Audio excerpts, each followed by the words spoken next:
most when I say it's been awesome to serve you guys this week. You guys are a fantastic group. You guys are all first-timers, and that is so much fun for us because you guys are just like going nuts and wild. This is your first experience, and we love being a part of that.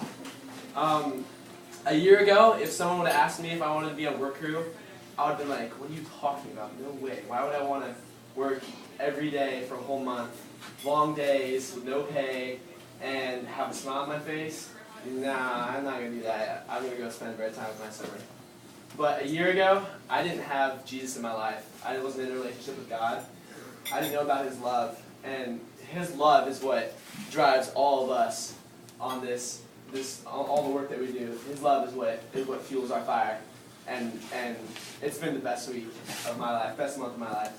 So I just want to share with you guys my story and how I came to know Jesus' love.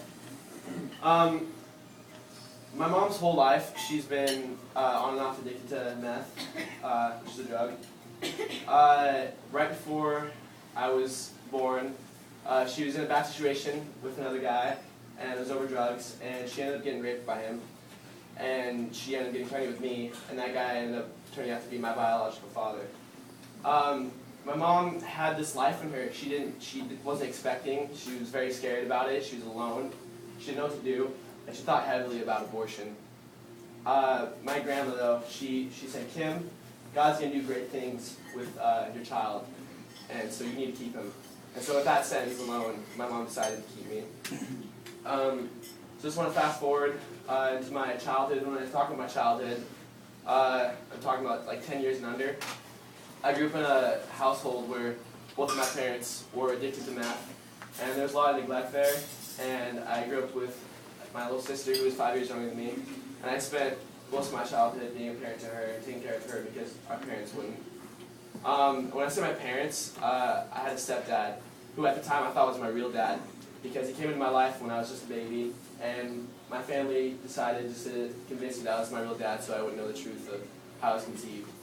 For me, it was really hard because this man who I thought was my real dad there was not a good relationship between us.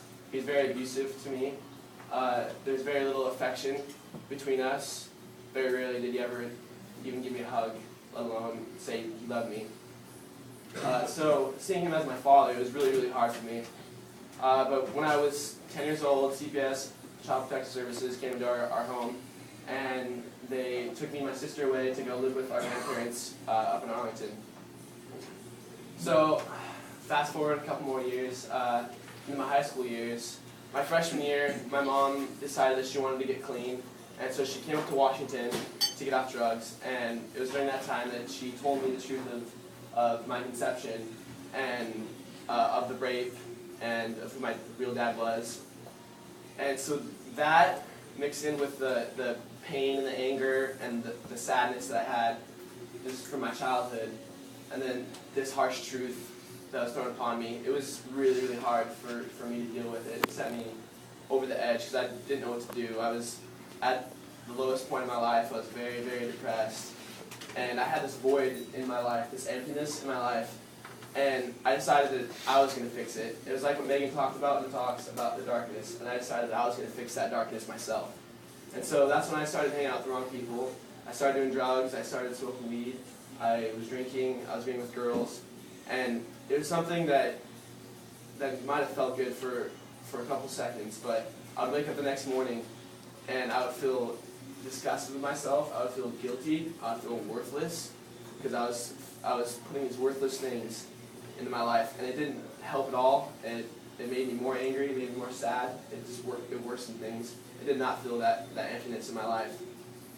At the same time in high school, I was going to Young Life, and Dow here, he was my Young Life leader, and I was going to Young Life because it was a place where I can go and I could have fun and I could feel safe, and I liked it. But at the same time, I was hearing about this guy named Jesus, and who is the Father, and I thought to myself, how, he's the Father. I don't have a great relationship with the dads I've known. Why should I have a relationship with this guy? And I was very unsure about it, very scared about it. And I didn't really think much of it until my junior year, summertime. Dow invited me to go to Malibu, and I reluctantly decided to go. And when I went there, I learned all about Jesus' love that he has for me. I heard the story about the son who left his dad, and during the story I was thinking, well, yeah, that's me right there, I'm that guy. And when I heard that he was coming back to his dad, I was like, no, you idiot, what are you doing? Your dad's going to be just a total jerk to you. And when I heard how the dad just opened him up with his arms and just accepted him with arms wide open and nothing but love, it was a really big deal for me. That's when I first learned who a dad really is, and the father that Jesus is. And immediately I was filled with love, his love, and the first time in my life I felt full. And so that night when we had quiet time and we went out to have our quiet time, I decided to give my life to God.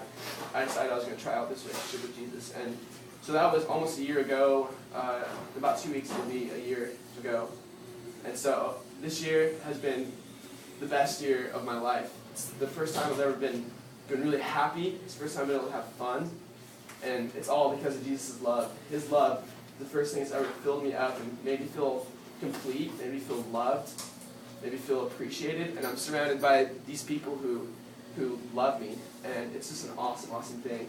And I'm here serving you guys, and I'm doing it with a smile because I love you guys. And it's because of Jesus' love that all this is possible.